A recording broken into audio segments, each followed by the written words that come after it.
conversar sobre cansaço emocional e nós estamos aqui com ela, Sheila Goulart, psicóloga. Sheila, o que é cansaço emocional? Tudo bem? É um prazer estar aqui de novo e hoje eu vim falar sobre um tema que está aparecendo com muita frequência nos meus atendimentos. Começou a me chamar a atenção a quantidade de pessoas que começam a terapia reclamando de cansaço.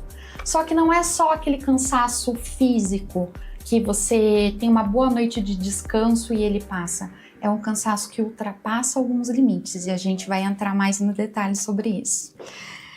Sheila, então não é só rotina pesada, tem algo a mais aí. A rotina pesada com certeza pega, né?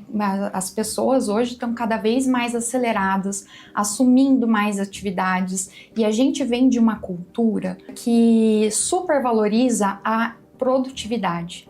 E as pessoas acreditam que o descanso é sinônimo de preguiça. Quando a gente começa a perceber, as pessoas estão entrando num círculo vicioso de produzir, estar sempre com a mente ocupada e com o corpo ocupado e não se permitem respeitar os seus limites e descansarem. Então, esse cansaço, Bruna, ele não está só relacionado ao excesso de atividades profissionais ou de atividades domésticas acumuladas, né? Ele está relacionado a não se permitir parar para descansar e respeitar os limites do seu corpo. Sheila, e na clínica, como que ele se manifesta? Como que a gente observa isso? Muitas vezes a pessoa não começa a terapia falando necessariamente do cansaço. Ela fala da irritabilidade, da falta de paciência, da tendência ao isolamento social, começa a perceber que não está dando conta mais das atividades que ela fazia com tanta facilidade. São pessoas que começam a relatar que estão vivendo no automático, que estão fazendo sem prazer e que não conseguem nem ter prazer nas atividades de lazer, né? Nas atividades que são para o descanso. Então, elas demoram para reconhecer que o problema é simplesmente cansaço. E quais fatores sociais, quais os fatores culturais que contribuem para isso? Bruna, eu quero te dizer que a gente vem carregando esses fatores sociais e culturais de muitas gerações, né? As gerações dos nossos pais, por exemplo, são pessoas que foram criadas para o trabalho, né? O trabalho dignifica o homem, né? Então vem dessa necessidade que se tem de estar sempre produtivo. E até mesmo as mulheres que eram donas de casa e cuidavam da família, parece que tem aquela sensação de que você não pode descansar enquanto não estiver tudo em perfeitas condições. E aí acontece que das gerações anteriores a gente vem carregando essa necessidade de estar sempre produtivo, né? Eu já ouvi a minha mãe, por exemplo, falar que ela só podia descansar quando estivesse doente. Ou seja, parar para descansar era sinônimo de preguiça. Era só parar para dormir mesmo e acordar e segue a vida. Então as gerações anteriores já traziam isso de uma forma muito carregada. E eu achava sinceramente que a nossa geração ia saber lidar melhor com isso. Só que não, né? Por quê? Porque a gente traz isso no nosso DNA, nós aprendemos isso com os nossos pais e além disso a gente está vivendo num momento globalizado, digitalizado, que a informação chega mais rápida e que a gente não para nunca. A gente trabalha até na cama, né? O celular, ele virou um vício que você não consegue se desapegar dele e você está trabalhando 100% do seu tempo.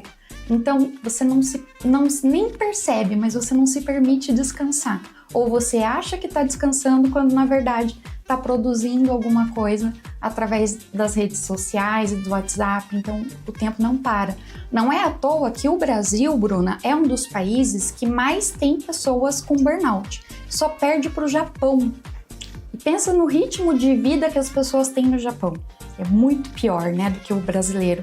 Então, para você ver como isso chegou num nível crítico, nós sermos o segundo país que mais tem pessoas afastadas do trabalho porque tem síndrome de burnout. O que é o burnout?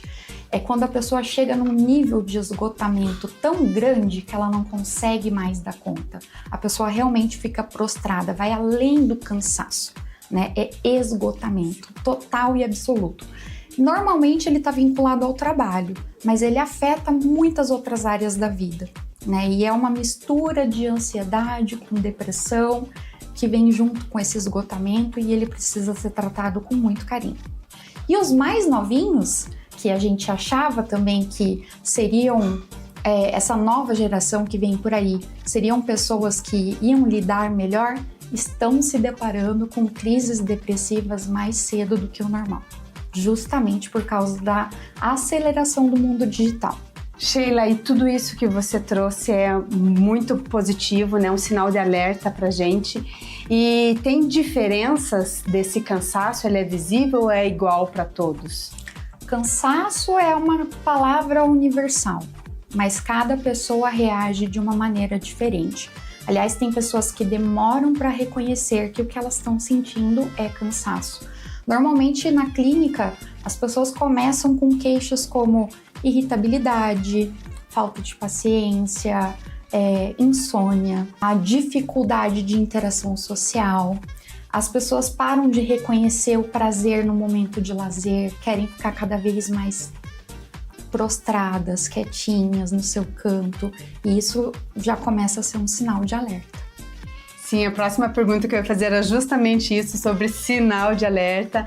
Tem mais alguma coisa para a gente ficar atento, para o profissional olhar, opa, preciso dar uma atenção a mais nisso? Na verdade, eu acho que o indivíduo tem que se auto-perceber para buscar ajuda profissional, né? Porque eu não posso bater na porta de uma pessoa e falar, meu querido, vem cá que você precisa de um tratamento psicológico, porque não respeita os seus limites e precisa fazer uma pausa. Na verdade, é o corpo que grita para você parar, né? Então, às vezes, vem com sintomas que a gente chama de psicossomáticos, os sintomas físicos começam primeiro. As crises de enxaqueca, o zumbido no ouvido, a pressão que sobe ou cai repentinamente, a famosa palpitação, né? O aperto no peito e o próprio cansaço, a fadiga extrema, aquela sensação de esgotamento. Então, quando isso se repete por muitas vezes, mesmo depois de uma boa noite de sono, mesmo depois de um final de semana gostoso, e você começa a sua semana e ainda percebe que esse cansaço não passou, esse é um sinal de alerta, né? E como eu falei para você, o corpo ele grita pra gente parar, né? Ele pede. Então, se você não para por reconhecimento, coisas piores podem acontecer. Às vezes é assim que as pessoas infartam, tem um AVC, tem uma paralisia facial, né? Então coisas acontecem com as pessoas que não respeitam os seus limites. E para a gente pensar em prevenção, existe alguma coisa para prevenir, reduzir esse cansaço emocional? A primeira coisa, gente, é se permitir, né? A permissão para descansar existe para todos. A gente não precisa de uma desculpa para parar e deixar o nosso corpo se reorganizar e a nossa mente se reorganizar, né? Então a gente tem que se permitir. Esse é o primeiro passo. É lógico que com a ajuda profissional a gente vai desmistificando as crenças limitantes que as pessoas têm com relação a descanso versus estou parecendo preguiçoso, né? Ou, eu tô procrastinando muito. Não é que você tá procrastinando, é que o teu corpo não tá mais aguentando, não tá mais dando conta daquilo. Então a primeira coisa é parar. Na terapia, eu sempre falo para as pessoas que o primeiro passo é acolher. O primeiro passo, se o teu corpo está te pedindo para descansar, pare e descanse. O tempo que for necessário. E cada um tem o seu tempo de reação. Depois disso, depois de acolher a dor, aí sim a gente vai trabalhando, vai buscando quais são as raízes, quais foram os motivos que levaram àquele esgotamento, aquela sensação de depressão, de ansiedade elevada, e aí sim a gente consegue fazer esse ser humano voltar à ativa, mas primeiro tem que parar, para depois recomeçar, é um reset.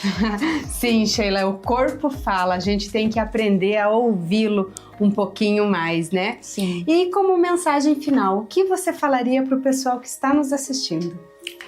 Eu falaria para vocês que todo mundo tem que entender que cansaço não é sinônimo de fraqueza, e sim de vulnerabilidade. Todo ser humano, por natureza, é vulnerável. Nós não temos a obrigação de sermos fortes o tempo todo. Nós podemos nos permitir ter momentos de pausa que levam o nosso corpo, a nossa mente, o nosso espírito a uma melhor qualidade de vida. E se você acha que você está passando por um momento difícil como esse, pode me procurar. Eu tô aqui para te ajudar. Sheila Goulart, psicóloga.